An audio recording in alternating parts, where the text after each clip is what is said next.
And Craig is on. Today is Tuesday, July 9th, 2024. This is the Bluff Town Council work session. We'll take a brief recess after that and then go into a special meeting. Roll call. Linda Sosa, Luanne Hook, Jennifer Davila. Britt Hornsby. Ann Leppanen. Erin Nelson is excused. Then the first thing that we're going to talk about is the need to recommend 2 Bluff Town Council members to serve on the Bluff Waterworks Strategic Planning Committee. I think we internally were a little confused about what the process would be, but Gary Lichtenstein sent an email on July 3rd stating that we needed to identify the 2 Bluff Town Council members. And so I'm just going to start off with saying I'd like to recommend that Britt Hornsby and Linda Sosa take those 2 positions.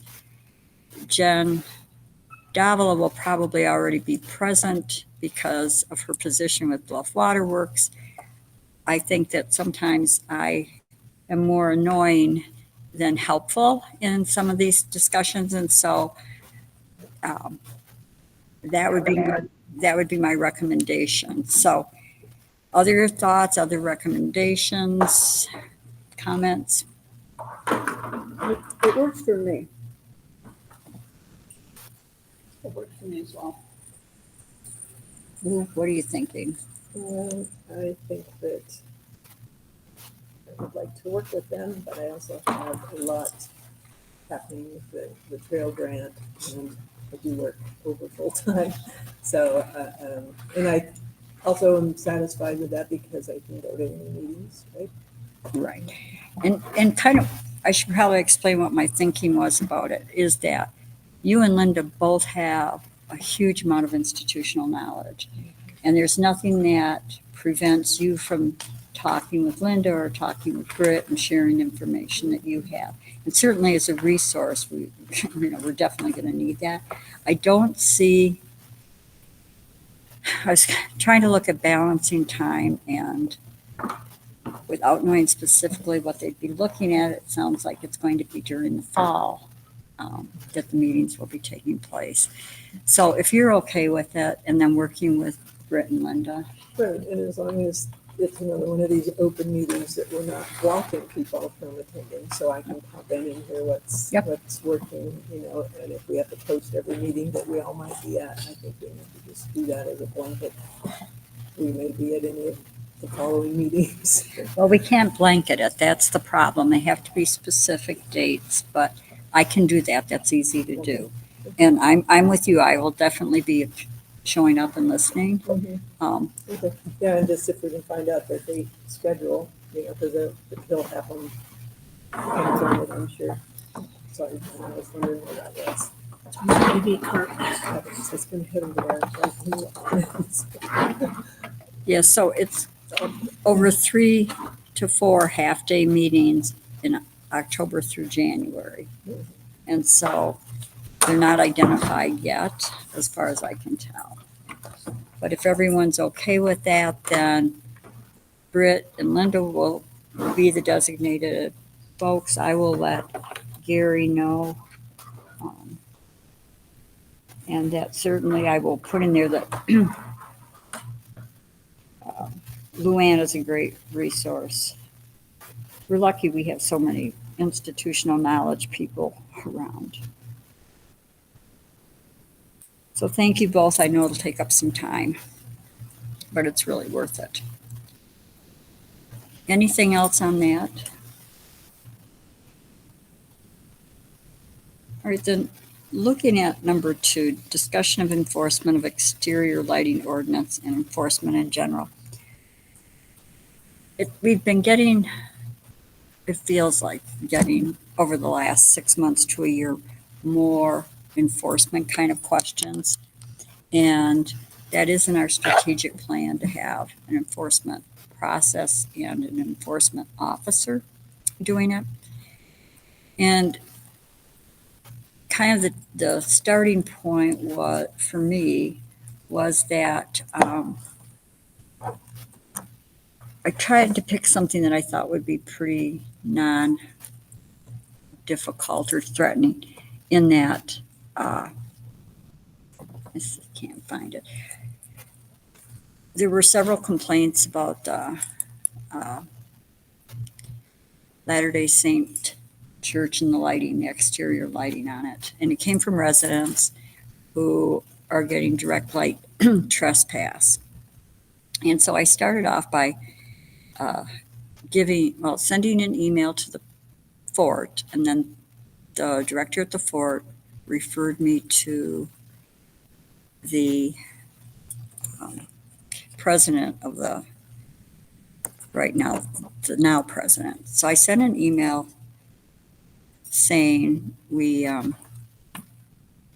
had some complaints about the lighting, that I know they're to change it, and they've only gotten brighter or more direct into the windows.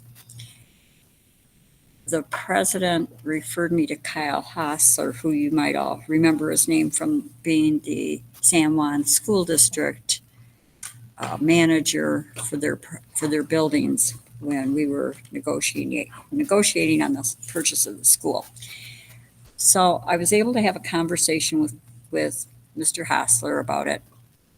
And he expressed a lot of frustration because they made the changes, and then someone engaged in self-help, according to him, duct taped over the lights, messed with the electrical. They fixed it at the cost of $800. Something else was repeated. And so Kyle's words to me were, I doubt that we're going to do anything about it. So I waited until I got back from vacation or my trip, and I wrote a letter to the president and to Mr. Hassler and just outlined, this is our ordinance, this is where you can find it. We have Sarah Barak and other people working on looking at lights. If you would like some assistance, they could make some suggestions. And before Sarah left to go out of town, we had an email exchange, and it looked to me like the other day she maybe actually had a conversation with Kyle Hassler. But, you know, the letter was pretty, I mean, it's not threatening. It's just like, can we help you? Because I think that's how we want to start. But that had led to my thinking about how we're getting these increased enforcement issues, not just about light, but about other things. And so I think it's time, when we get through the hiring process that we're in right now for the project manager and the note taker, bookkeeper, while we're talking about later on today the maintenance and grounds piece of it, we probably should be looking at how we advertise for an enforcement officer. And that would be something we'd need to discuss and define how that works, because we are in no way ready to take something to citation, court, appeal. We just are not equipped for that. But maybe somebody who's familiar with codes and building can go on these complaints and have a discussion with the landowner or the violator, potential violator, to say, hey, what can we do to help? Because I don't think any of us want to be heavy-handed about it. So since I did write a letter, I didn't want everybody saying, oh, you wrote something and we didn't know it. So what's everybody's thoughts? I'm just going to open it up. I have some thoughts, so I don't want to jump in. Go ahead. So when we set up the whole dark skies and the committee and the whole idea that I liked about it was that we would educate people and help with lighting and whatever. What I'm not comfortable with is just responding as a council. It's all right. Sorry. We have a visiting.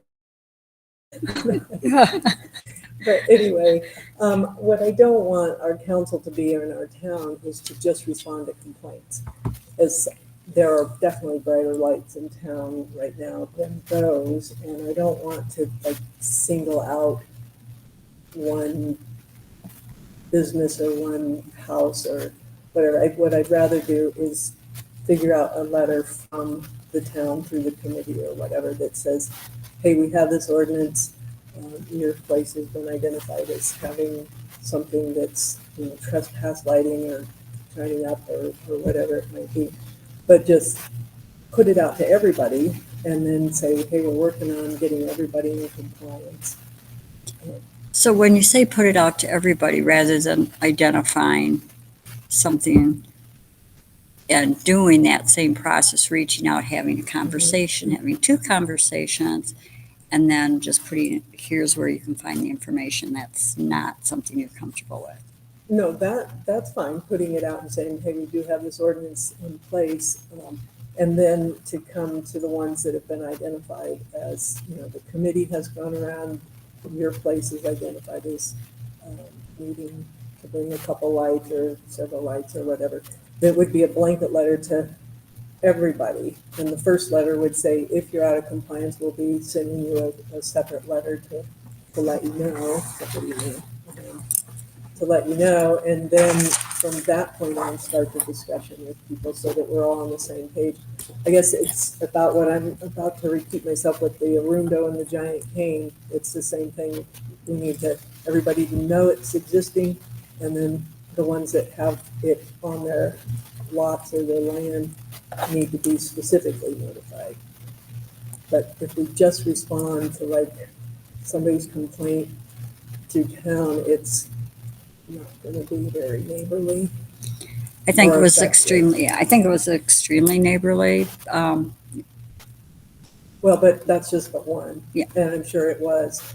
But if we do that to, I just think that maybe we need to do everybody all at once.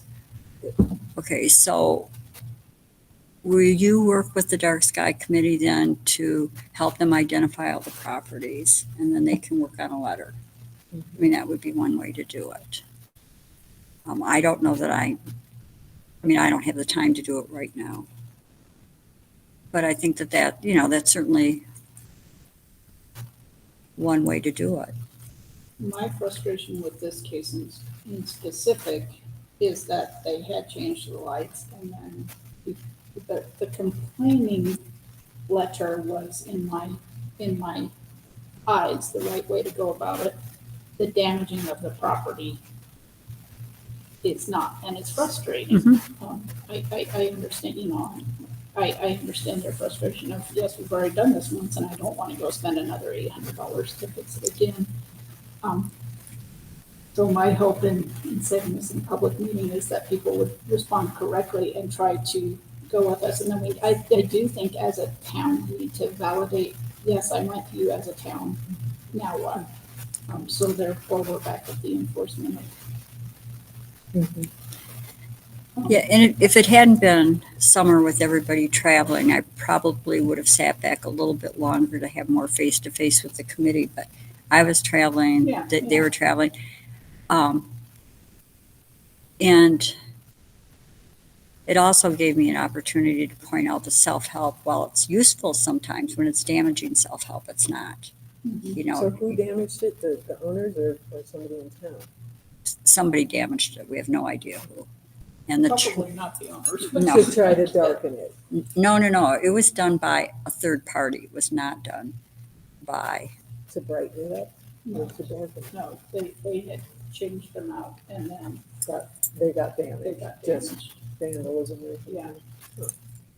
You That's know, too bad. we used to have the thing, well, we used kind of the running joke that the Boy Scouts would come down and repair all the lights, and somebody would go around with a shotgun and shoot them all out. So it's kind of like, vigilante justice is, if you don't have another means to do it, I guess, then it's whatever it is. But when we're trying to set other means to do it, then it's just frustrating, because then it just leads to more cooperation with people who are trying to cooperate in the first place. Well, it's unfortunate, and I would hope that it's a side sort of unrelated to the change out. But Well, I would hope so, but I would guess it's directly the result of somebody's frustration with the light, which is not, not a very adult or respectful way to do things.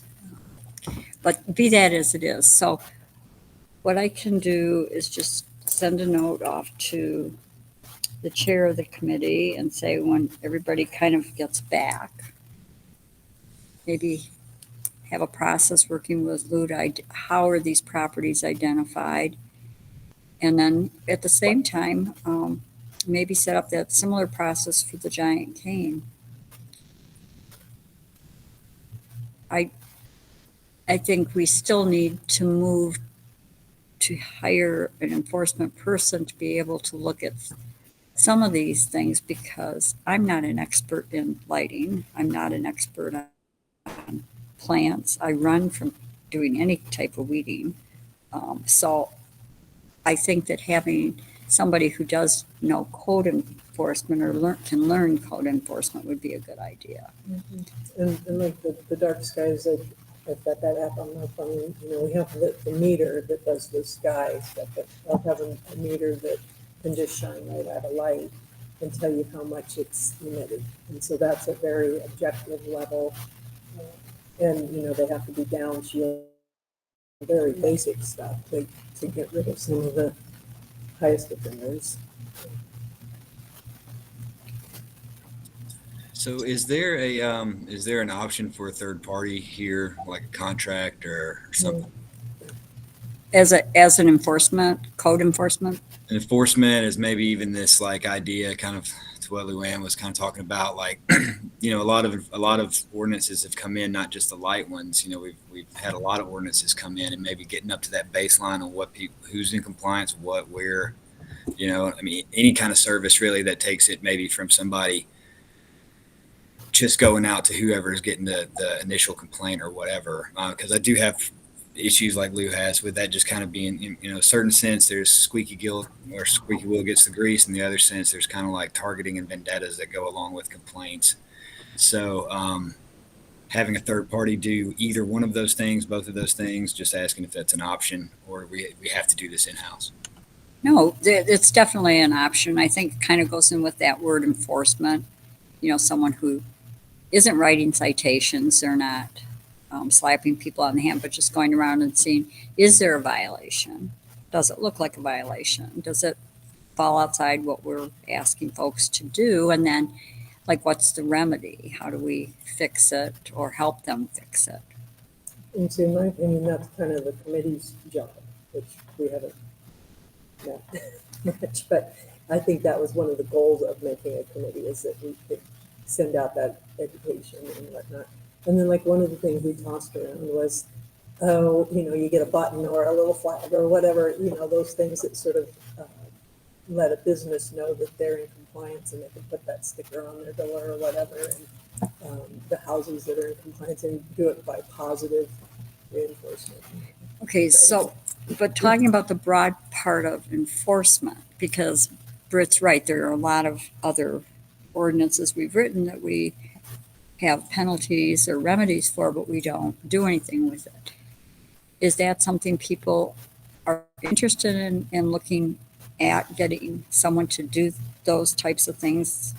Or is it just too much too soon and just let it go and figure out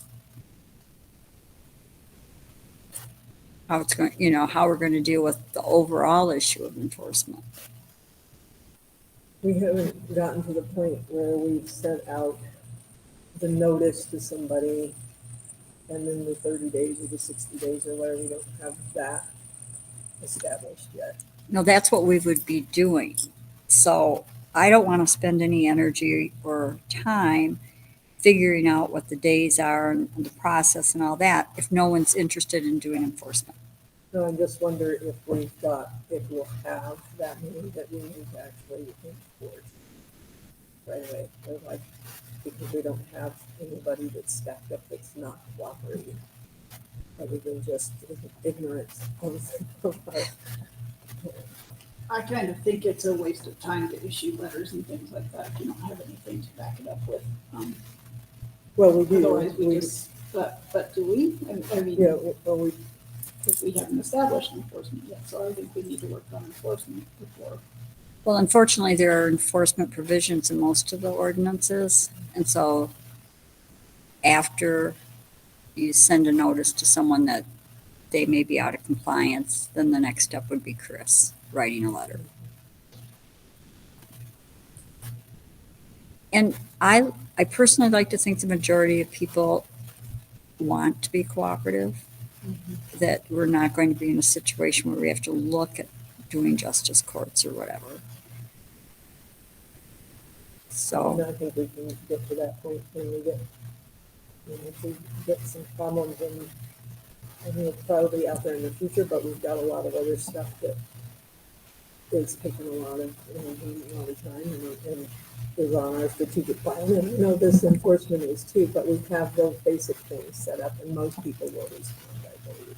What basic things do we have set up? Like what you just described, having a letter go out and then having Chris back it up if they ignore the 30 days or the 60 days. Okay, and so when you get when the complaint comes in, does the majority of them go to Erin or me or Linda? What's the process for looking at whether a letter should go out? I think that they need to go out, like on this particular one where we have multiple people that haven't come into compliance. I think we need to take them all as a group and send it out to all of them, not just the ones that are getting squeaked on by their neighbor.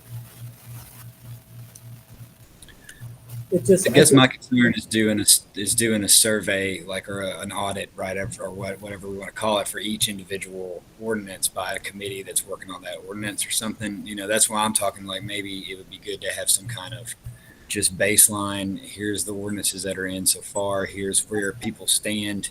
Everybody got audited, so it doesn't matter. You know what I mean? It's not picking on anybody. Here's where your complaint, here's where your compliance, here's where you're not. That doesn't have to end with like, and here's your ticket, but that could be like your education piece. That's the baseline. Now we've done it. So whatever the next parts are coming down in the future, it's like, well, we have a record. You've been warned about this in the past, given solutions for remedies. But to not put that on anybody in council either, to be like running over to a certain person's house, like throughout, an evening, looking at stuff and then being the arbiter of that. I don't know. It's just my thinking out loud.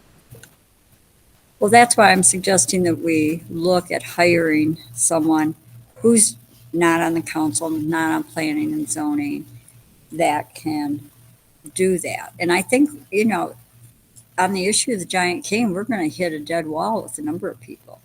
I mean, there are people who have told me flat out there is no way they're taking it down. And so we can do the survey on lighting, and we could do the survey on giant cane, but and I think we need to start doing it. Or I think we need to go back and revisit ordinances and take the damn remedies out, because if we're not going to enforce them, we shouldn't have an enforcement piece. And that's my frustration, is getting the number of complaints that we get that say, but you've got this ordinance that says you're going to do this.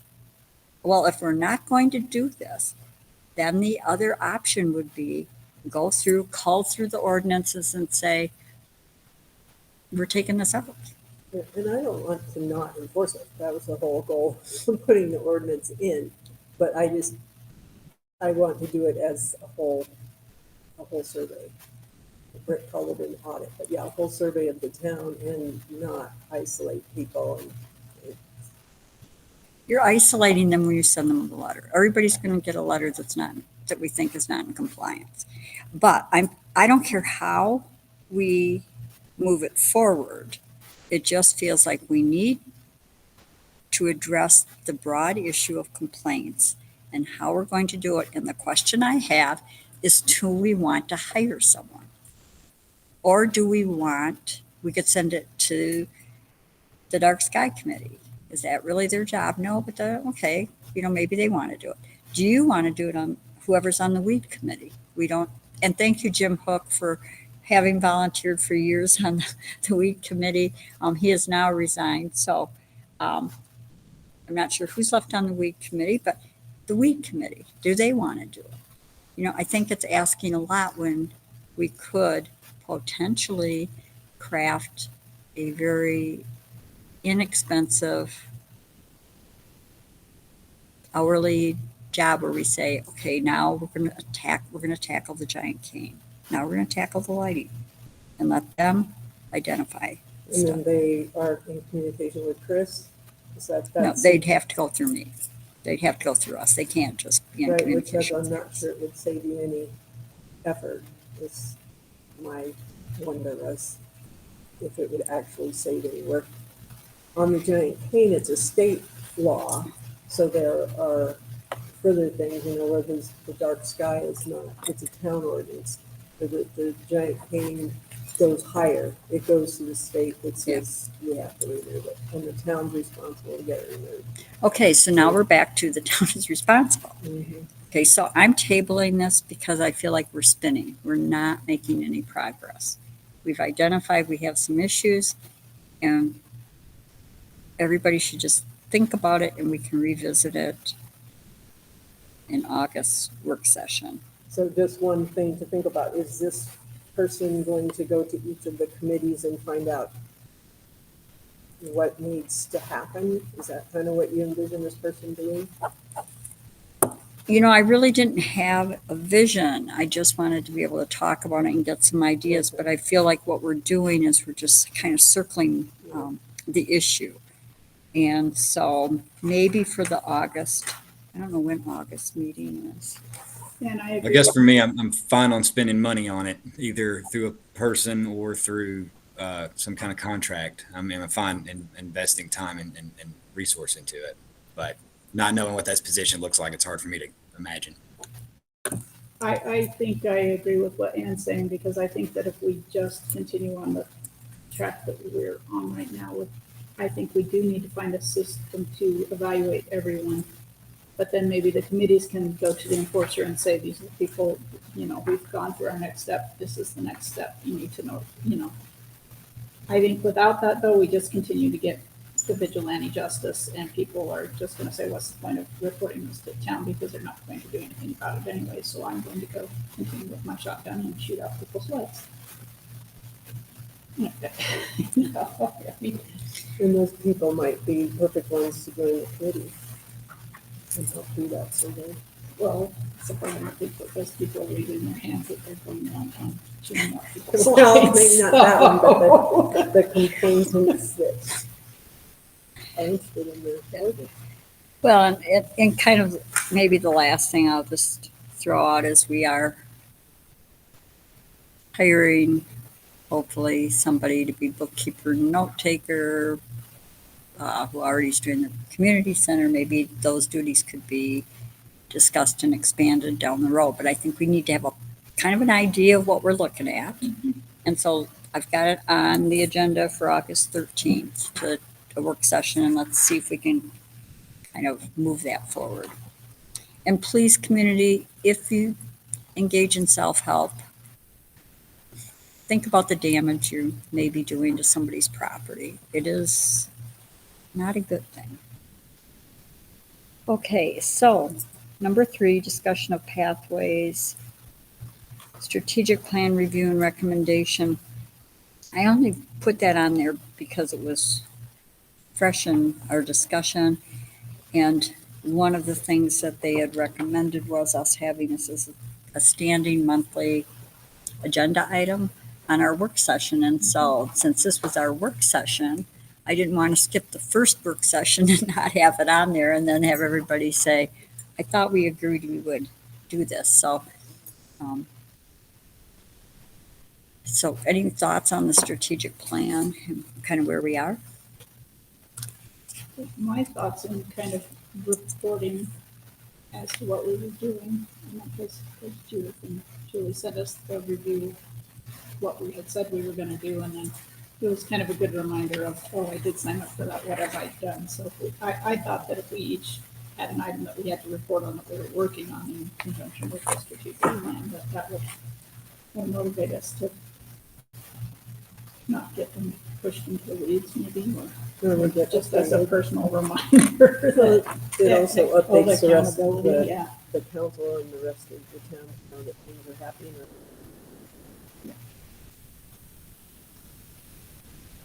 Yeah, so maybe that's all of our homework assignments. We each look at what our individual signups were and pick one that we're going to focus on for the next meeting. Yeah, just The kind of next give a week. report on Yeah. what we've discovered and discovered about. Yeah, I like that idea because I'm sure none of us have, a lot of us have empty time we could just fill up with reviewing. But there were a couple things that I had signed on for that I put off, and so I think that's a good idea. Corporate copy. Like, oh yeah, I did say I would do that. You know, yeah, it was really, I think, useful to go back to it, and I like that idea of. So next work session, we'll have a report from each person who's, you'll identify your own project and then report on what you did or didn't do to move it forward.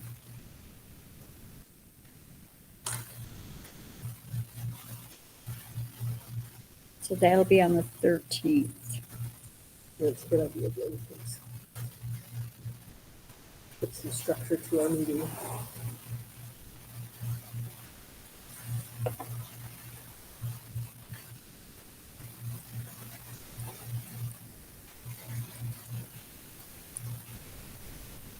All right, then the capital improvement plan and prioritization of projects. I almost didn't put this on here because I knew Erin would be on vacation. But then I thought it might be really useful to take a look at that list that we had and, you know, see if we have, see what ideas we have to be able to identify the priority. I know Erin had sent out a matrix for us to use. I'll admit I didn't use it. I completely forgot that she'd sent it out. The thing I wondered about was the ADA sidewalk. Is that a reasonable amount for two different places? Is it 5,800 to do Bluff Community Center and West Park? Seems like we might need to bump that a little bit, but I don't know. I think most of the dollar amount estimates were from Erin. And I think that was based on, and I could be wrong, but I think it was based on what the estimate for adding the ADA sidewalk here Mhm. was. And so she used the per footage. Oh, So I okay. think it's probably very close to realistic, maybe not 100%. And I don't, we've talked about the Bluff Cemetery a little bit, but I don't know what we would spend that much money doing unless it's legal fees, setting it up or something. On fencing, I noticed that Landon's isn't fenced. I think a lot of those rules, unless there's a problem, they don't really.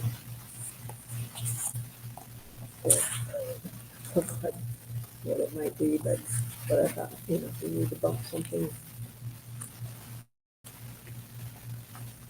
But otherwise, I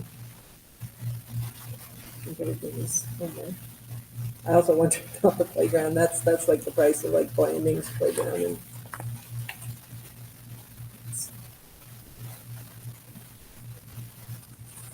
But I don't kind of think think that maybe the playground was just, that was the one quote that we had gotten, and she put it in there. I think that we have the playground committee working on Yeah. finding some grant money and things like that for that, so. Yeah, so I think as long as the projects are on there and they're, but just. Those are just my thoughts on that. Do we have we don't have a ranking of priority, do we?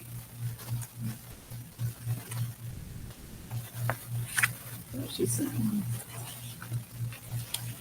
No, I don't know that I brought the right file. I just have the proposed fiscal year.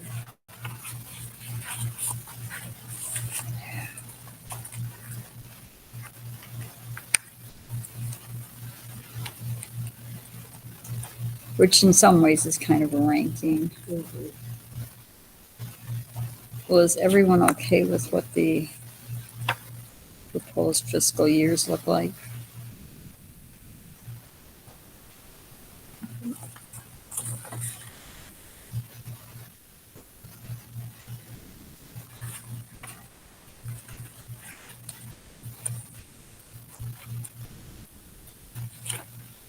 Linda, when you're done with yours, if I could look at it, go ahead and finish it. The ones for 2025, I didn't get to the very bottom, but looked pretty doable.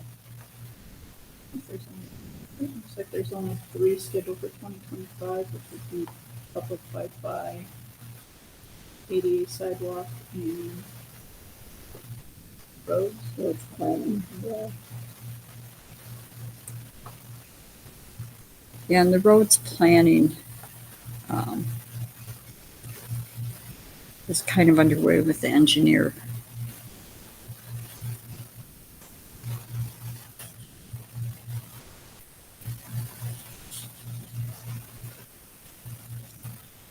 And then the CCC renovation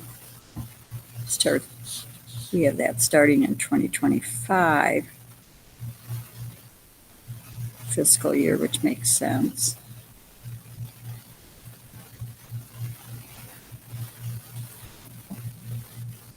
With the acquisition of the solar panels, does it make sense to move up their, about their installation? Because we've got that slated as 2027 right now, which seems like it's a long time to store those panels. I would think if the decision is to put them on the roof, 2025, the fiscal year of 2025 would be more reasonable. Partly because we can get that, Erin and I were talking, we can get that done at the same time they're starting to work on the electrical that has to go, the changes that have to go in with the EPA project.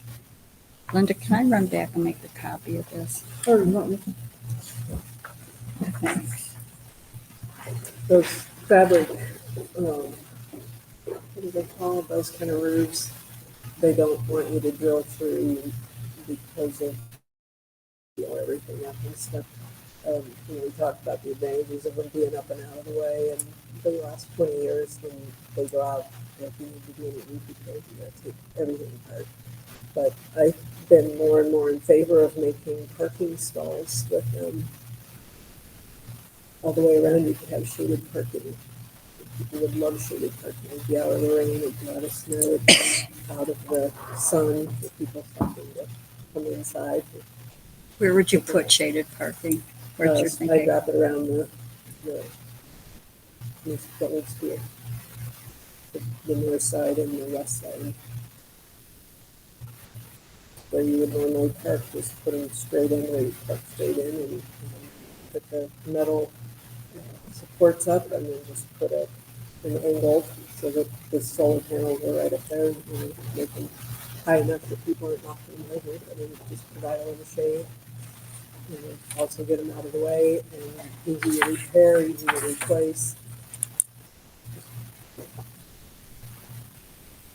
A lot easier to install. The installation would go pretty quick and they wouldn't be in the way, but they would be in the way for construction. Correct. So you need to wait a minute.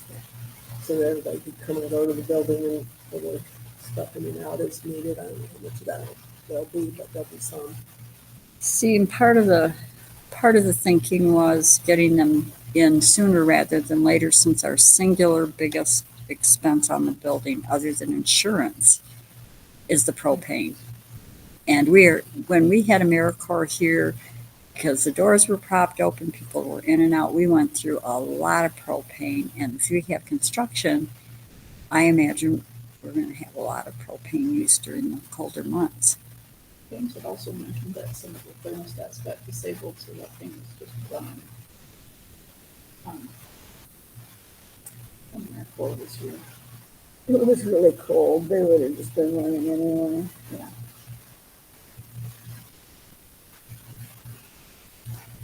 So running in the sense of kicking out heat but not doing anything? Turn off the system. Or shutting it off, or keeping it at 60. Well, there was only one room that was even remotely warm. All the rest were ice cold.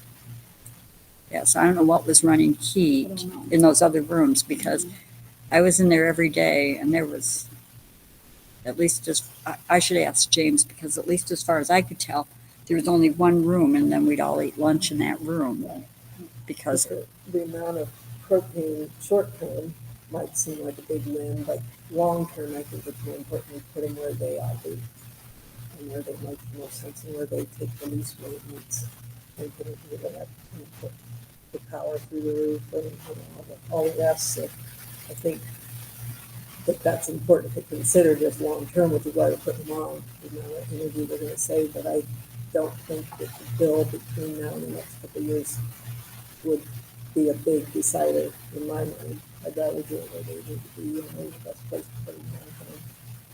well, then we also have that added problem. Where are we going to store them? I mean, that's something else we have to think about, long-term storage. And why do they need to be inside? Just curious. I have no idea, Lou. All I'm doing is being the messenger. And they're stored inside somewhere They are. They're in a warehouse. and they need their space probably. They want us, They want them out. they That's want why them we're getting out. them. Yeah, they want them out. And, Well, they're just outdoor units, like they're going to be in the weather, so I just not sure they really need to be Well, inside. they kind of keep them from being vandalized and other. But if we put them in the yard that's locked up there and cover them with tarps or whatever, crate them up and put them out in the yard, they should be safe enough. What about like a partial shed or something that's open? Although I don't think there's anything there actually. It would be not closed in. I mean, it'd be great if we could get them into the gym, but there is no possible way that will happen. No. But if there was at least a shed, even if it's partly open to the elements. well, and that's that'll be a whole other discussion. Like, what do we do once they release them? How do we get them moved and over here? And then the next thing is storage. And we're not at that point yet. And then I think where the placement is going to come with the engineering. Mm-hmm. So if people want to make suggestions like outdoor parking or whatever, that's fine because we'll have engineers we're working with. I don't trust the people drive well enough in this town. We've put up way too many signs with people not looking where they're backing up, how they're driving. Well, they do metal posts. Okay, so your job, Lou, is to do the research and figure out a model that's actually done this that works. Okay. Perfect. And then we can make that to the engineer, like here are the options, the roof, the yard, and parking. Because I like the idea of shaded parking. That's not my concern. But it ultimately will be the engineer call, I think. Well, and we all have to agree on what it is they're engineering, what our priorities are, like what they want to put in. Okay, but yeah, I'll Perfect. So everybody's okay with what we have for the capital improvements plan with changing the date on the solar installation to be a wider range, maybe 25 to 27. Because, okay. I will talk with Erin about updating this and getting this on our website in 2 weeks, because I'm trying not to bother her on her first day away. Then the next is, looking at the time, Helgerson Property had put together, some ideas for part-time facility and maintenance worker, and worked with Malia Collins on this. And I think the biggest takeaway is it would be a pay rate of $30 an hour, average 20 hours a week. And Linda, can you remind us what we've already paid Helgerson Property For Management? the last fiscal year, we paid him approximately, well, 7,000 plus. That doesn't include, community center trash pickup. It does include a little bit of the, dumpsters that we moved to the CCC for, during AmeriCorps. Which was a big expense, I'm sure. That's heavy, really. It's probably a couple, I think it was a couple thousand. And then that figure doesn't include like the miscellaneous contract positions we've just hired to do like this job or that job. I believe we pay him with Rose money for stop signs, for the cleaning up, cattle guards. So we are paying him, I believe, more than the 7,000. The 7,000 was buildings and grounds. Okay, so when we use somebody other than Helgerson, that's not factored into this amount either, right? Right. Well, and the other, this might be helpful, although it also might be somewhat seasonal because, in the middle of winter, unless there's needed snowplow, which he has done that before, he snowplowed up here in other places, there's not as much need for this kind of maintenance. So roughly at that rate of 20 hours a week, $30 an hour.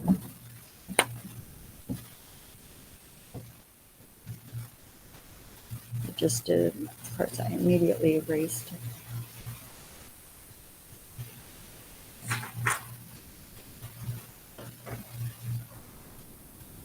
So it's roughly 31,000 a year. And that does include all the equipment rental.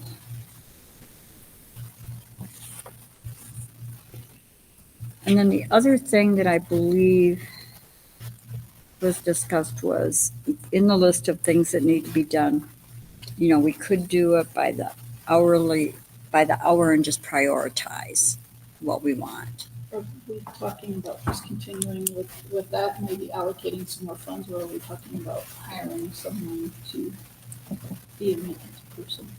Hiring someone to be more of a maintenance So- person, yard So if and we're maintenance. comparing apples to oranges, if you're hiring a maintenance person, you're also gonna have to pay the workers' comp on them and the employer's tax, whereas if we just keep subcontracting it out, Helgerson's, it's just the straight 39. I was thinking 20 hours a month. 20 hours a week is we do have lots of things that need to be done. There's culverts and things, but over time, those things will be done, and 20 hours a week seems like a lot of work. And so one of the things was that we could go through and prioritize and continue to do it hourly. Excuse me. And if we did that, it would be a good thing, but we could do it with the idea of it becoming a position in a couple of years. Or at least the possibility of becoming an actual position. Well, I think when I was looking at the list, like the storm drains, really, the culverts and storm drains really need to be done. And we've got storm damage from the runoff on the mud. But I was hopeful before I got back that it was more mud on the right of way for UDOT, but clearly it's not. So, tree trimming, weed management, mowing. I think there are some things here that we could go through and prioritize. And I'm not sure what that's on.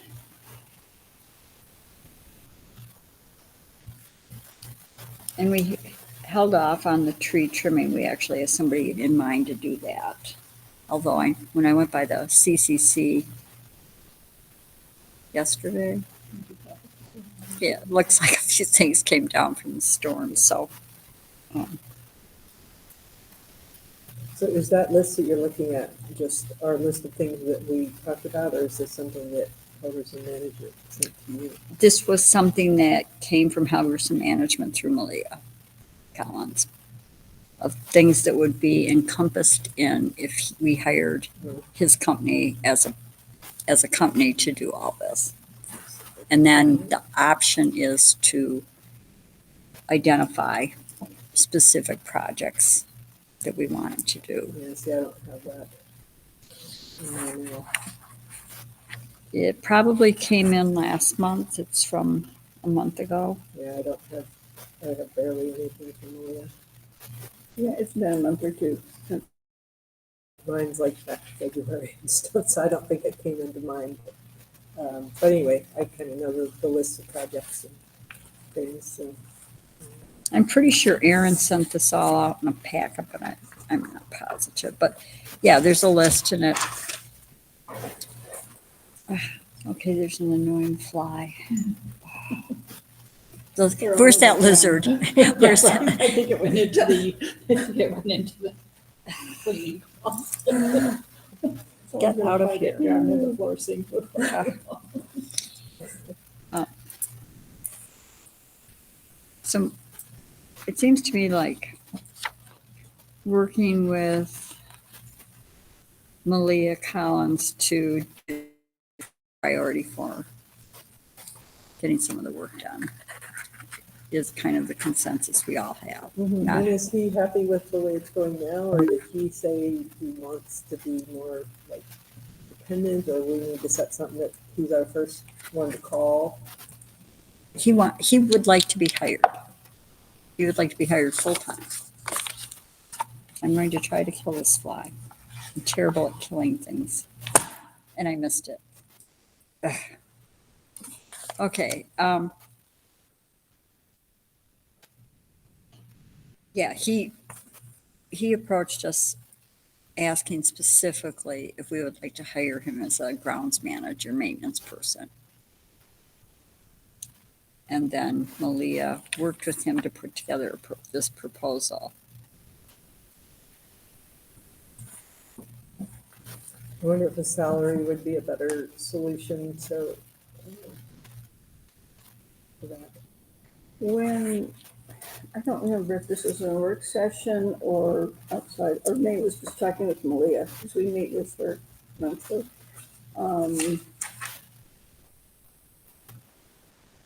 If, I lost my train of thought. Well, maybe it'll come back. Yeah, and there'll be more once we get the school up and running. There'll be maintenance and things there too, so I think it's something that, again, is in the future. I don't know how much we need right now. Oh, I know what we discussed. With Malia, we discussed that this year we're adding note taker, bookkeeper. And so that was one of the reasons that we considered hiring him for specific jobs. But on contract rather than for, not as an employee, Right. as an independent contractor. Right. So doing it by the job. I mean, I think if we can go through our task list and come up with more things like, yeah, this week we need you to go mow over at the old school building. That's already been assigned to me. Or clean up the branches that fell off the trees Yeah. 3 weeks ago, or, And that's part of, to me, that's kind of the flow chart of who's responsible for what. It seems like that's kind of the community center or the manager of the building.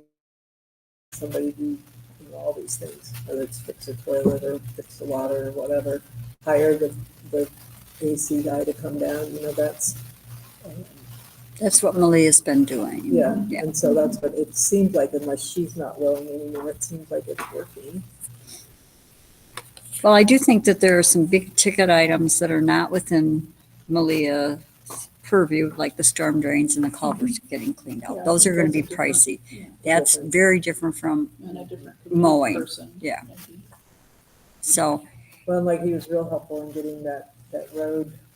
There's another culvert or another cattle guard that's gonna need to be cleaned out because the road isn't hitting water bars and grading and stuff. So those are bigger items, I think, because that takes his machinery and. right, that's what I'm saying. Malia's been doing a fine job of identifying things that need to be done on a weekly Okay. basis for Mhm. maintenance and working with either Steve or Spencer Wade or someone like that to get these things done. So kind of back to my question, is there anyone who feels we should put this out for a position, or is everyone, excuse me, still okay with doing the hourly contract?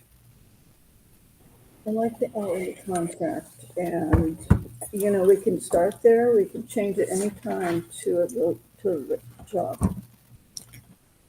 Yeah, I agree, especially for the rest of this year. And like Linda said, in the winter, there will be less maintenance required, so maybe it's something we look at for, if we feel like we need it next spring or something, maybe revisit it.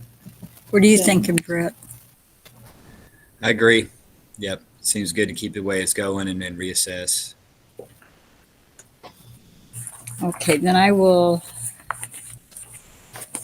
talk with Malia Collins and then Erin when she gets back about keeping it as it is and identifying those specific big ticket items.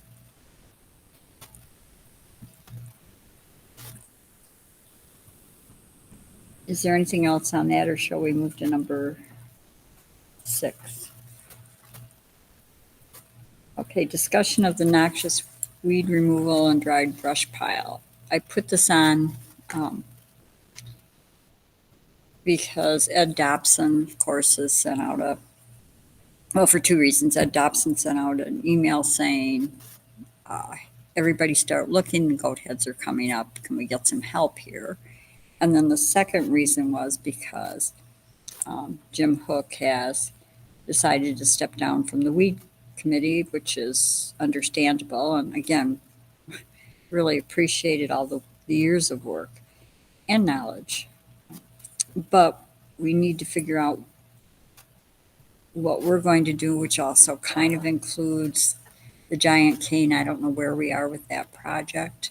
And then for some reason, in a couple of places, people have been dumping dried brush piles on vacant lots, which gets me to Barwell. We did have an offer from Sharon Collier to clean up Barwell, which initially I thought Beth was going to do because they were going to use it for training, but I think that training just didn't happen with the weather and everything. So there are some pretty nice weeds growing in there. Somebody's dropped off a very heavy, big battery on the property, so that will need to be removed. And Sharon will charge, was it $20 an hour, Linda, to do it? And Erin suggested a cap of, I believe, $160. But we thought, that would be really helpful to get Barwell cleaned up. It looks pretty bad. And get that battery out of there. So, Lou, do you want to talk about the cane and what your thinking is? Sure. So, kind of back to that dark skies discussion, but we have the grant that we all applied for last year was successful. And it was a combination, it was a grant to Canyon Country Discovery Center. Canyon Country Discovery Center then uses that money to pay their crews, and their crews are trained in the process of the work that they do. And it puts them to work and they learn something, and they hope that their skills carry on to other jobs, and they can get other jobs as they go out into the workforce. So that is all in place. What isn't decided, and that's what I want to know from you all. I talked with Killian Bailey is the name of the person that's who's in charge of the grant and the teams.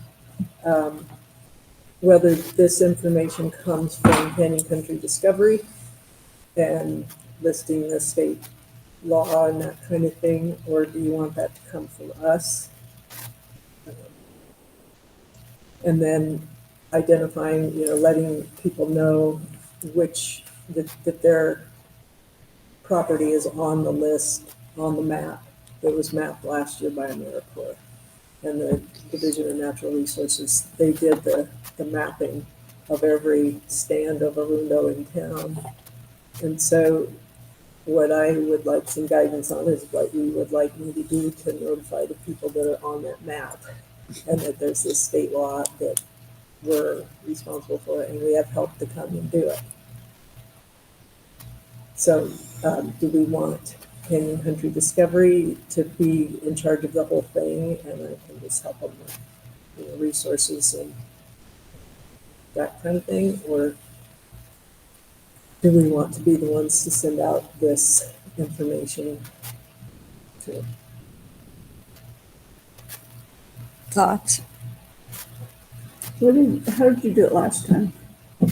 Last time people volunteered their areas, and this time we haven't asked for volunteers yet, but as they brought the property up, then they'd sign the waiver and the okay to come on. So there's all that too. They have to sign that and come on for a couple of years and check on it, make sure it's gone. So they did it. They pretty much did it. Last time was what did we do? Did we send something out? Yeah. We talked a lot, I know, on the meetings. Do you remember what we sent out? We didn't send anything out, but we approached individual people. And then there were the people who said they didn't want, reached out to us and said, don't come to my property. Mm-hmm. Yeah. Yeah, so it has to be, you have to be permitted to come on. But then, that's a way to get rid of it. Again, it's an educational thing to let people know why. It's a huge fire danger is one of the big issues, besides it getting away on the river bottom, becoming the new Tamarisk.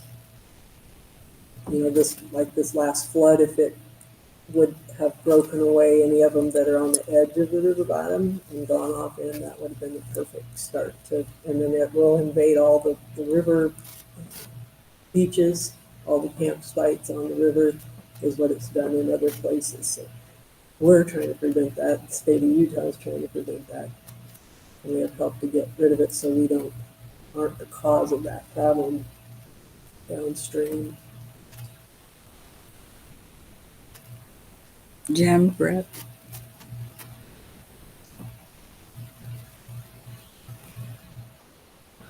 You said there hasn't been approached them again or whatever, sent out the letter asking. Right, we haven't sent out anything yet, and again, just like the lights, in my opinion, just because we all know about it and we talk about it forever doesn't mean that somebody who's got it on their property. We've known people who've been growing goat heads and thought they were pretty and little yellow flowers and stuff. So you come to a new area, you're new in town, you buy something that's got it on there, and it makes a nice shield, you like it, whatever. But there's all those reasons of why you might have it and not know that you got to get rid of it.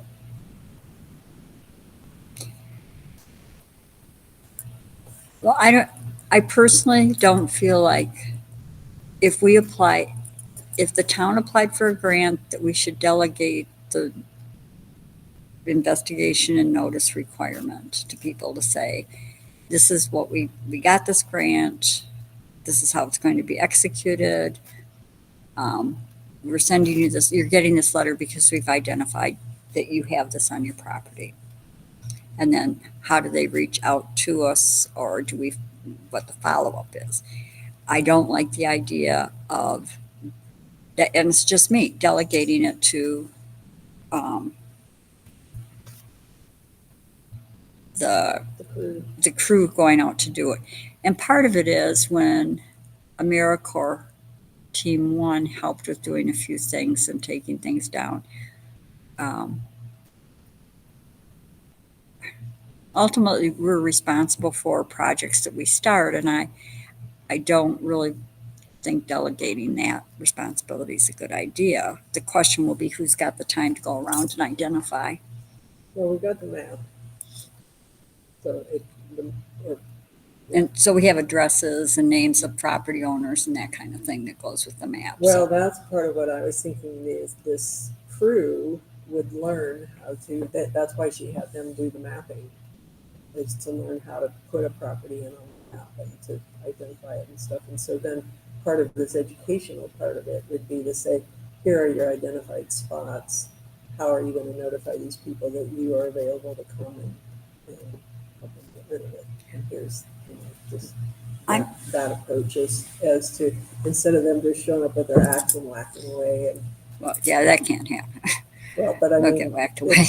well, but that's how you have to. If you don't spray them, that's what it is. It's just machine, hand tools. It's just hand tools. But instead of them coming without really knowing why they're doing what they're doing, they're in from the very start, and they say, okay, we've got to compose this letter. We've got the why. We've got this grant. Here's the educational materials, and then try to get people to respond to them. On the other hand, it would save us getting a lot of complaints. They can complain instead of discovery to the crews. I mean, the AmeriCorps, I didn't get any complaints from anybody. Everybody that worked on it were very happy. Well, but that was going to individuals and asking them if they wanted to do it. This is, if we go off the map that's been generated with the stands. I think it's good to educate people because I don't think a lot of people understand the whole scope of it. That I didn't necessarily understand the whole scope of it. I didn't either.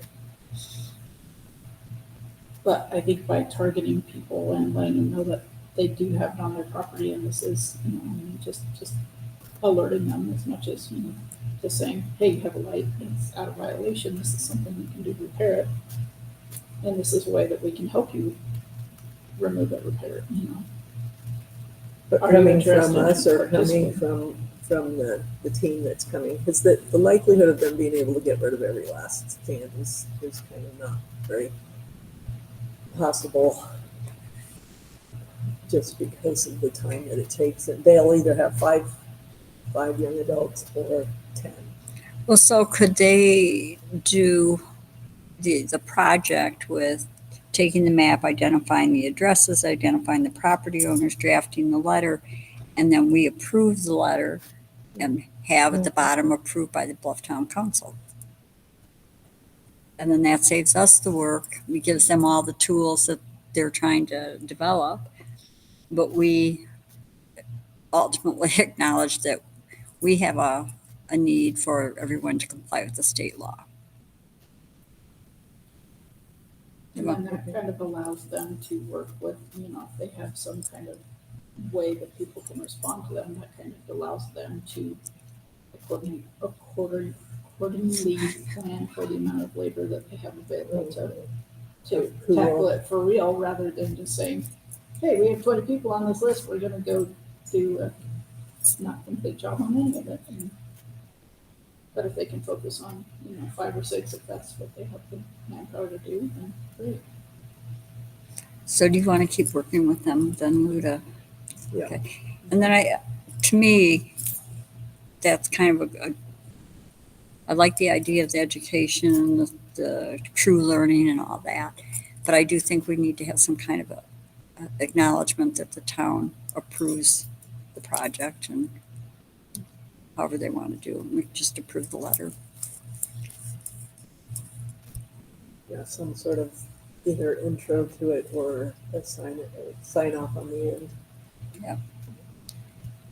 Canyon Country Discovery Center is working with the town of Bluff to come into compliance with the state law of removal. Yeah. That's what we're doing. Yep, I like that. Everybody okay with that as a consensus, and then we'll approve it? Okay, Sounds good. so we move to number Wait, 7. wait, wait. What? So with the dried brush piles, Oh, the dried Um, brush piles. I think part of the frustration is people don't want dried brush on their property, but what do we do with it? So maybe this is a good time to talk about bringing a chipper shredder in and say, the other weekend, come bring your dried brush piles to said location and get it mulched up. It's a good idea. Because I know that's my frustration is, I mean, okay, I can't burn it right now, I can't, but I don't necessarily want it saying being a fire danger on my house either. Landfill is closed on Saturday, Sunday. So if we could designate a weekend in a spot for people to take this stuff to, maybe we could get rid of it. Would it make sense to do it at the CCC yard since we've got so much space there? It's too lot, Or, I don't think we want to do it here because I think it would be congestion. You're gonna need, so you'll have to have someplace where people can ideally drive in with a truck and possibly a trailer. The chipper shredders just stand on the side and just feed them in, and then it shoots it out into a pile. what can be done with the piles? What is the use? Offer it to people for mulch. Okay. Yeah, that's good mulch. So when the DNR came down and did the giant hang last year, they mulched it. Had a mulcher in town, but That would not make good mulch, would it? If Uh, you're it- treating it with Roundup, no, I mean, because you cut it and just put it right on put that the Roundup stump. on the stump. Yeah, Okay, so it's the not rest going is on all the plant just itself. Before I forget, that's something that definitely needs to be in that letter, Yeah. that Roundup would What be they're applied, using. because I would not want it on my property. So, but I think that needs to be real clear. Okay, going back to that. So then would it be better here because they could do a straight drive-through? Well, not really a straight, but work their way around the potholes in the yard and out the other gate. Maybe like south of the fire kitchen or something. But what I was trying to say is that they brought one in and it was to mulch all of that up. And again, that was for this compliance with the state law, but also for fire danger, because those are big fire danger. So we might be able to coordinate with them during this same project to have a chipper in town. But everybody can't just like feed it in themselves. No, you have to have somebody. You have to have an operator. So when are they coming, do you know? We don't have that set up yet because we have to get all this footwork done to decide who will, they can't show up and just. So, Well, right, I would have thought we'd have an identified date though, but well, we they don't. don't. They Okay. don't yet. So are we looking at sometime between now and fall? Yeah. Or Mhm. 2025? No, Oh. between now and fall. Okay, But it's, it's hot right now. September would maybe be ideal. It needs to be before they go dormant to make it worthwhile. okay. But that could be a possibility that maybe they would be willing to come down and help mitigate some of the fire. I don't know, but maybe they could bring a chipper down to help mitigate some fire stuff. Well, maybe we could work with the fire department to kind of get the chipper sooner than that. I mean, we're going into August, which notoriously is dry anyways, and I think if we could expedite this a little bit more and get some people brush removal piles moved faster than September, I don't know. Where do you get chippers? Getting a chipper from, there's the total rental place in Cortez is where I've gotten in the past. We're going to drop up apple wood, so that could be pretty stout little machines. It's just a tow behind machine that comes in. But then you need somebody Then you have to have, like that Steve would be Helgerson like, or something. hiring Steve Helgerson or something to be the somebody to be in charge of operator. it. He's in charge of the machine. He's in charge of putting every single one in for safety and control and stuff. So you'd have to have Yeah, it. you don't want somebody to get their No, it has to. It's Angle off. definitely a dangerous machine. I don't know if there's a new rental guy up in Blanding. I don't know if he has one or not. But Yeah, I don't know either. I've just always gone in Cortez. Yeah, Because we but just haul it he's to Memphis, so it's closer. Yeah, there's a new rental in Blanding. So, anyway, Well, that could be a Hilkerson project. Maybe on the day of recycling or, I don't know. It's a whole nother job. well, on the day of recycling, it makes it hard because you've got recycling and the food pantry. And Already, probably too much already. yeah, I think that can just get to be too much congestion. But, so, I wonder if it would even work to set it up outside the fence. well, that way people could pick it up without having to Yeah, get without into the having to fence get too. into the fence, you just have that pile there and tell people they can come get mulch, and then people can just drive along the side. I talk with Malia Collins and see if she can help get some pricing together, and then we can see what that looks like and try to identify something sooner rather than later. Yeah, I mean, that's really been the concern of a couple people with these piles that have been dumped. People, the owners aren't in town, so. Okay. Is that okay if I just go ahead and talk to Malia about? Well, I think it's smart to get an idea of what it would cost, and, it's not a fast process. It's people put their pile there, and then he'd probably have somebody drag him stuff, and then he'd put it in the machine, and it's. Well, yeah, I'm not suggesting it's fast, but first find out the availability of the machines, and if there's an interest in doing it sooner rather than later, then. People could just dump their piles there and then chip it. Okay. I'll do a little checking on that. Then are we ready for 7? Okay. Discussion of sandbags. It's not food control, it's flood control. So- Food control. Well, but it could be food control with Yeah. flooding if Yeah, people are okay. using the refrigerator. It's actually flood control. So this was an issue that came up obviously with the rain. And our fire chief requested assistance from San Juan County for sand to put in the sandbags, and that was declined by San Juan County. So doing some discussion with Erin and then with Tammy Gallegos. So so now that we're incorporated, and I knew this, I wasn't here, so I wasn't involved in the initial discussion, not that I would have remembered it. But so in order to get that assistance, we have to say as a town, we have this need that we cannot meet. And then San Juan County says, we have this need, we can meet it or we can't. And the state says we can meet it or we can't. And then FEMA says we get involved. But did you cover all those other steps? Because if we skipped one step, we don't get the reimbursement for any costs we've laid out. So Erin and I had several discussions, and, we've got that kind of nailed down now. So she has made a request to the county for sand to fill 75 sandbags, which we have at the fire station. And then the question was where to put the sand. But my understanding is in the past it's been at the fire station. So that would be the logical place to put it. That's also where the sandbags are, I believe. So we should hear something this week about sand. But one of the things that Erin and I talked about is having a visual flow chart that shows everybody, when you get a request, it's an emergency request like this, there is a process to follow.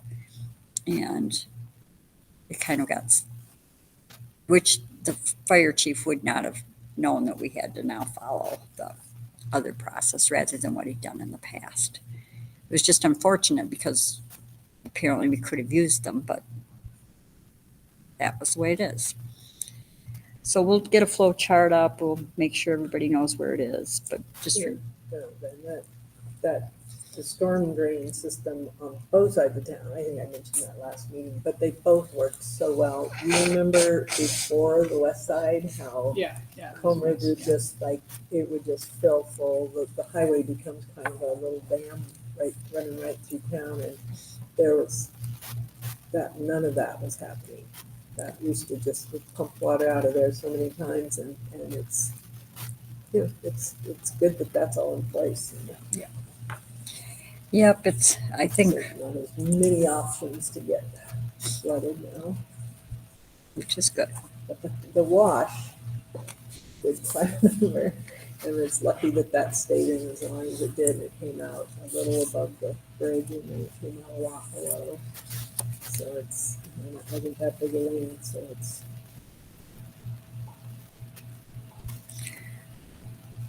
Well, stay tuned for, Substantial north of us. I was driving through it. It was Right, and that's what filled the. Yeah, that's what filled Yeah, We it's were probably at driving least through 2 really inches. steady rain from And it was probably, Norfolk Landing all the way down. it was probably right across all of it that flows in. Yeah. It was Exactly, targeted, that's so- that's where.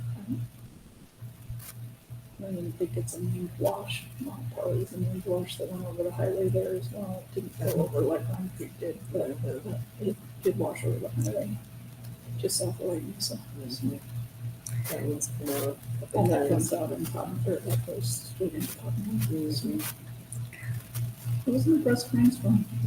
But at the same time, you know, I mean, it's like, yeah, it would have been nice to have sandbags, but I mean, that hit really fast, and I'm not sure that it would have, you know, I don't know that anyone would have been ready with sandbags. If we did have them. well, it's a good exercise in reminding ourselves what the But- process or is. just maybe reminding residents that here we have sandbags available. If we do have a sudden rain, you might want to have some on your property in place already. Yeah, and if yeah. if you're someone who has experienced flooding there, you know, you can pick them up and have a couple, because it's projected to rain, Yeah. so. So the other thing that is a flooding danger threat are the fire hydrants. I'm especially worried about the ones along the highway. Somebody pulls off the highway and hits it, and it's running full on water downstream from wherever the hydrant is. So So what do you do about it? Is there a solution? you hope that somebody's in town that knows how to shut that part of the water off, and then you hope that you can dig around the place and keep the water from going in. And So- it'll be there. Has that happened? Not yet. Oh, okay. I've worried about it for some years. We've had wrecks real close to these fire hydrants. All it takes is somebody out of control and running right over them and breaks them off, and they're real geysers. Well, hopefully we'll continue to be lucky and that won't happen. Well, they need some guards. I was gonna say. Something, but it's in- but it's- It's the pillar rather than fire hydrant. But it's on UDOT right away and stuff, so. Another project for BWW. Mhm. Yeah, I would, Well, in conjunction with fire, I mean, what you got? yeah, because it does threaten our water supply too, because if you have one and nobody's in town that knows how to shut it off, it's gonna run until the tank's dry. Yeah. You hope that somebody's here, but there's a lot of water in those scenarios, and there's a few that are right Well, on the edge of the highway. it's something that could be brought up at a Bluff Waterworks meeting by a concerned citizen. You know, like, you know, what plan do we have? So it is 5:30. What I'd like to do is just take a 5-minute break so that I can switch the recorder and we don't overload it. So is there a motion? Motion to Adjourn. adjourn, recess. Nope, just go ahead and adjourn because we'll We're do, not yeah, doing number 8. that is number 8. Second. Number 8 was the different stuff. Is there another? Generators and conferencing technology. Okay, so I have an old agenda item. Thank you. Okay, we'll go back to that. My motion. Yeah. I think, We did vote. well, so what was it? Well, no, Erin's still working on the other grants that, Oh, so I know about those, but, oh, no, hold on. The most current one is the one I have, number 11. We moved it to 11 because I need a vote. Oh. So we moved that number down to 11. okay, it's still Okay. listed as number Not on the current one, not on the one that went out today at 2:30. So, hold on. So, Jen, you made the motion? Yes, Britt seconded it. Yep, second. Thank you, Britt. All in favor, say aye. Aye. Fine. Aye. Anyone opposed? Then it's unanimous. I'm going to turn the recording off and just put myself on mute. Then you can mute that computer, mute yours, and then open the phone. Yeah.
You mean to still be muted, Ann?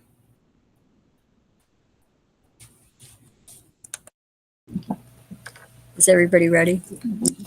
Lou just came back in, so. Did you get the mail back? Okay, it's 5. This is. It's 5:39 p.m. We're back in the recording. This is the Bluff Town Council special meeting. Today is, what is today? Okay, July 9th, 2024. Roll call. Linda Sosa, Erin Hook. Jennifer Davila. Britt Hornsby. Ann Leppanen, and Erin Nelson is excused. So we had to call a special meeting in order to cover a couple things quickly. Then the first one is discussion and vote on recommendation of the interview committee to hire Malia Collins as project manager for the Environmental Justice Government to Government grant. I had some follow-up today with Davis Filfred, and then subsequently there was some follow-up from Janet Sloman-Chi. Neither of them were at the design review committee at 2:00 today, but both of them have confirmed that UDB has voted to approve the hiring of Malia Collins. And everybody, I should have had her resume and done whatever, and that is the recommendation of the interview committee. Is that still correct, Jen? So I sent out a letter late today before our meeting, about 3:30, copy to the council and to Utah Dene Bakea, expressing my concerns about accepting moving forward on the environmental government to government grant, because the Environmental Protection Agency, our project person, April Nowak, had expressed concerns in the last couple of meetings that our partners were not completing what needed to be done for them to be able to take the $200,000 pass-through. And then today, when there was no attendance by Utah Dene Bakea, and I'm sure for good reason, because their celebratory gathering is Bears Ears this weekend. But nonetheless, I have no information that the SAM.gov is moving forward. I have not seen the anti-lobbying form signed off on yet. And I wanted to be sure that everyone understood that I'm uncomfortable as the mayor making decisions to hire someone where the sole source of payment is through a grant that may or may not actually take place. So after that went out, we had verification from Janet Sloman-Chi that it looks like the bylaws and that it looks like the documentation that's needed to move SAM.gov forward has been received. The incident SAM.gov, which means at this point that they are reviewing the information for completeness, and then at that point there would be the next step for UDB to take to finalize the entity renewal. So with that, I'm a little less concerned now that that's been provided to us. It looks like that was just received today. And that was based on my pulling together the bylaws for Utah Dene Bakea and the articles of incorporation and getting them to Erin to put into the system last week, Thursday. So that piece may be resolving, and then the anti-lobbying I can continue probably next week, because I'm sure no one from UDB will be available, but that anti-lobby form has to be signed, period. Otherwise, we will not have a grant, and the EPA has expressed concern. So with that in mind, I will ask what everybody else thinks. I'm willing to move forward with offering a position if that's what we want to vote for Malia Collins. She's an excellent candidate. I'd hate to lose her, but I think that the offer would need to be conditioned upon us being able to continue to move forward with Utah Denebakea on this grant. And the good thing is I think we've got a couple of weeks here to work with. We have to have a contract signed and a bunch of other details. So open it up. I agree with what you said. I think Malia would be a good fit after her interview. I think she's got the organizational skills needed to act as a liaison between all of the other entities that will be working on the CCC. She seems to be very well organized. Would be a good person to kind of keep things on track and moving forward.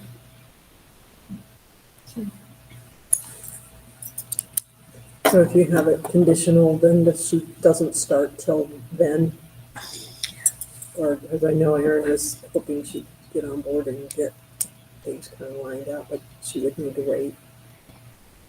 We have a kind of a time frame. I haven't looked at what Erin left behind. I haven't looked at it, but it would mean that we couldn't pull any funds from the EPA to pay her. And so that's a discussion I can have about how we do this. And I'm assuming, and maybe it's a wrong assumption, but I'm assuming writing the letters and sending it to everybody, including the full UDB board, is like, we've got to move this. Mm-hmm. We cannot carry a grant forward and have to pay back. But I think that we can work with Malia's start date and make this work. But If I remember correctly, we were kind of hoping to get her on board so that we could I think that we had the 25th selected as a walk through the old school day for the hoping, because we ran an ad for the architect and engineering firms Right. to apply, and the 25th of July was the day that we had chosen, I think, as the walkthrough, if they haven't already been on site to visit the property. And we were hoping to have a joint UDB meeting, town of Bluff meeting again too, and hoping that Malia could kind of mastermind that meeting, be the organizational person of that meeting.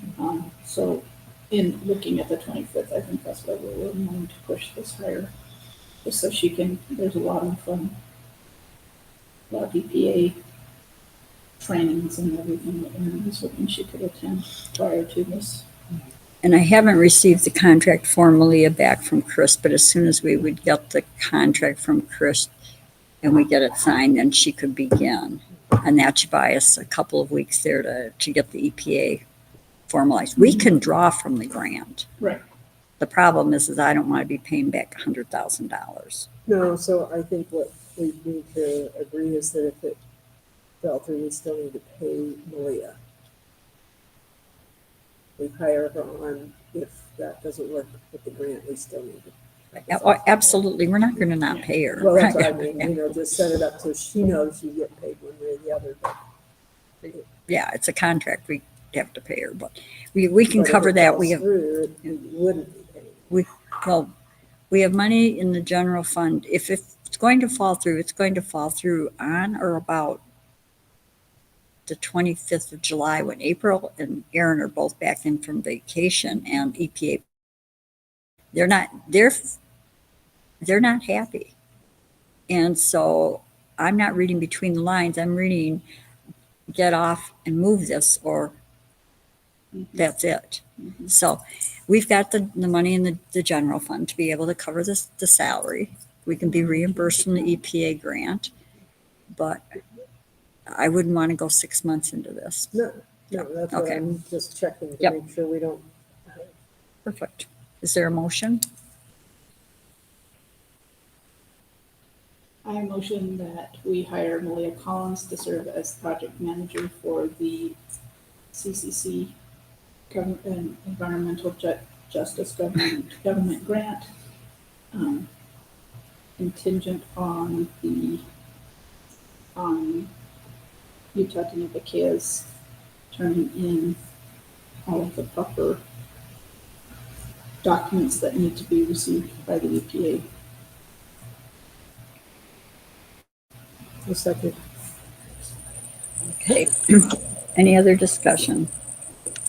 All in favor say aye. Aye. Aye. Anyone opposed? It's unanimous. Congratulations, Malia. And thank you. Yes. Thanks, Oh, Maria, because we that's are been- really excited. If we didn't just scare you off with the discussion before it. All right, then number 10, discussion and vote on recommendation of the interview committee to hire Melanie Daniels as bookkeeper and note taker. Again, everybody had been given her information in terms of a resume and a cover letter. Is it still the interview committee's recommendation that we hire Melanie Daniels? That was not. Well, that's right, I was. Oh, well, it's still our recommendation. Boy, that was a good one. Are there any questions? Melanie, there were other applicants. Melanie has shown the ability to work with our organization. She will be employed by the town of Bluff. So she would not be working with other organizations or partners. It would be with us, learning to move into Linda's job, starting with the note taking very quickly. She's demonstrated the ability in the DRC to keep very quick, accurate, Yeah. out the door. And she's just got all the qualities we need. Plus, she's able to work really well with people. And she's a good fit with, in particular with like Erin and Linda, who she's going to have to work closely with.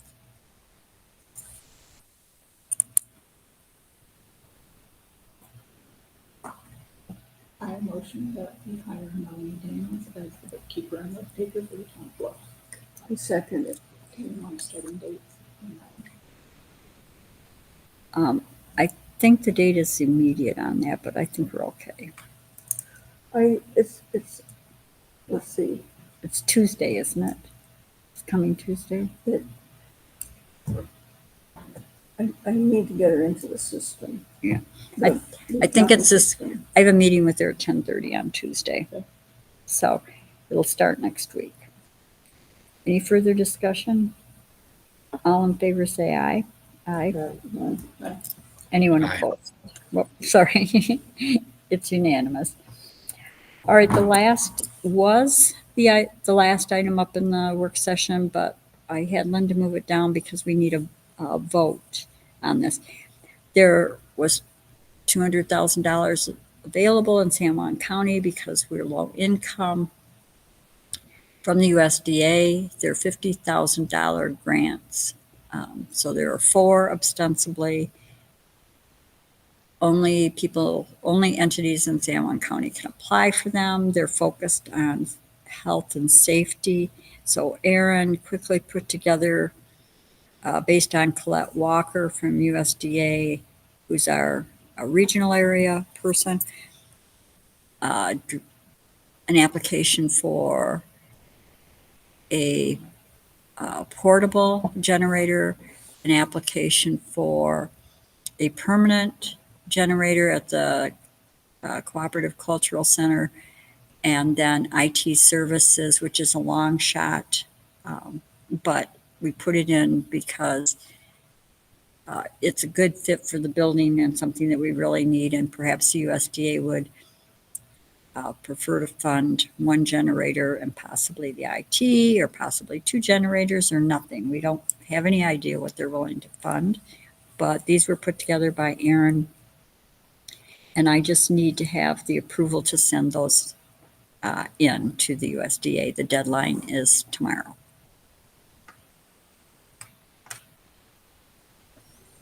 I motion to approve the USDA grant applications for generators and conferencing technology.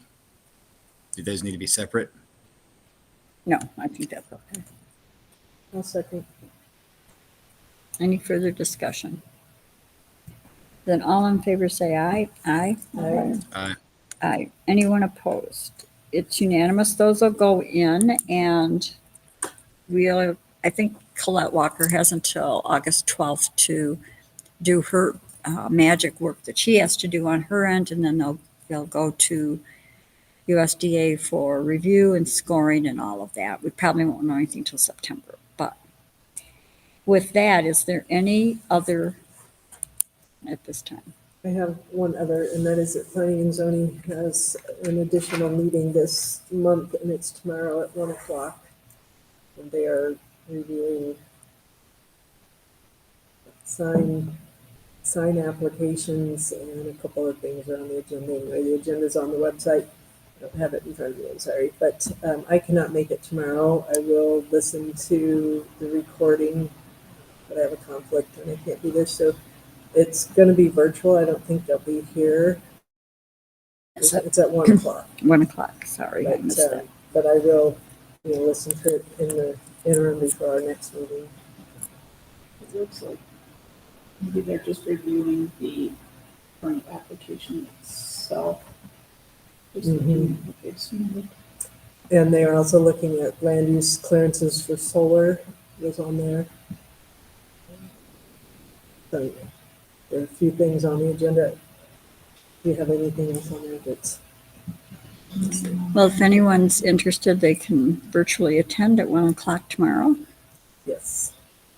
And if there's nothing else, it is 5:56. Motion to adjourn. I'll second.